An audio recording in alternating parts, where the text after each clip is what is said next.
Hi, నమస్తే అండి. ఈరోజు మన కిచెన్లో పాలకూర పప్పు చేసుకుందామండి. సో దీనికి కావాల్సినది మెయిన్గా ఇంగ్రీడియంట్స్ వచ్చేసి పాలకూర, కందిపప్పు, ఉల్లిపాయలు అండ్ చింతపండు అండి. ఫస్ట్ మనం ఏ ఆకుకూరలు తీసుకున్నా కానీ ఫస్ట్ నీట్గా శుభ్రంగా కడిగి కట్ చేసుకొని పక్క పెట్టుకోవాలండి. ఇప్పుడు సమ్మర్ కదండి, ఎక్కువ ఆకుకూరలు ఇలాంటివి తీసుకోవడం వల్ల హెల్త్కి చాలా మంచిది. ఫస్ట్ స్టవ్ ఆన్ చేసుకొని కుక్కర్ పెట్టుకొని ఆయిల్ పోసుకోవాలండి. ఆయిల్ హీట్ అయ్యాక పప్పు వేసుకొని ఫ్రై చేసుకోవాలి. పప్పు వేసుకొని ఫ్రై చేసుకోవడం వల్ల మనం చేసుకోబోయే పాలకూర పప్పు అనేది టేస్ట్ అనేది కొంచెం ఎక్కువ పెరుగుతుందండి. వన్స్ ఫ్రై చేసుకున్నాక అందులో నీళ్ళు పోసి పాలకూర, ఉల్లిపాయలు, చింతపండు వేసి నీట్గా మిక్స్ చేసుకోవాలండి.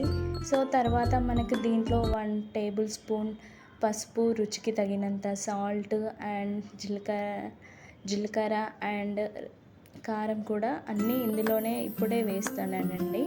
సో ఇప్పుడే వేసి మనం కరెక్ట్గా నీట్గా కలిపి పెట్టుకోవాలండి. కలిపి పెట్టుకొని గ్యాస్ ఆన్ చేసుకొని ఫస్ట్ హై ఫ్లేమ్ మీద ఒక విజిల్ రానివ్వాలండి. నెక్స్ట్ లో ఫ్లేమ్ మీద 4 విజిల్స్ అయితే పెట్టాలండి. సో దట్ ఎన్ని విజిల్స్ అయినా మినిమంగా అయితే 5 విజిల్స్ అండి. సో ఏదేలా అయినా అని మనకు లాస్ట్లోనైతే పప్పు అనేది కరెక్ట్గా ఉడకాలి. పప్పు అనేది ఎంత మెత్తగా ఉడికితే మనకి టేస్ట్ అనేది అంత బాగుంటుందండి.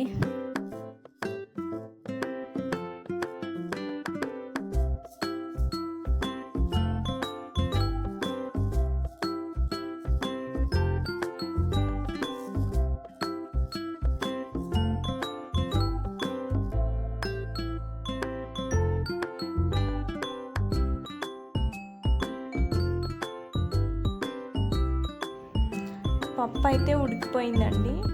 సో మనకి పప్పు ఉడికాక ఒకసారి కిందికి దింపి అయితే మిక్స్ చేసుకోవాలండి.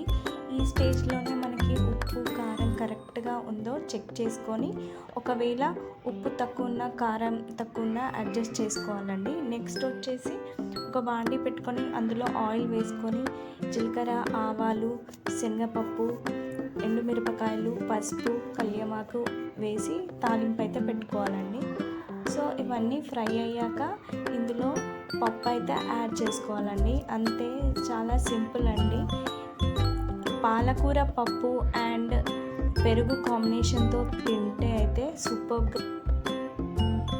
నా వీడియో నచ్చినట్లయితే ప్లీజ్ సబ్స్క్రైబ్ అండ్ లైక్ చేయండి.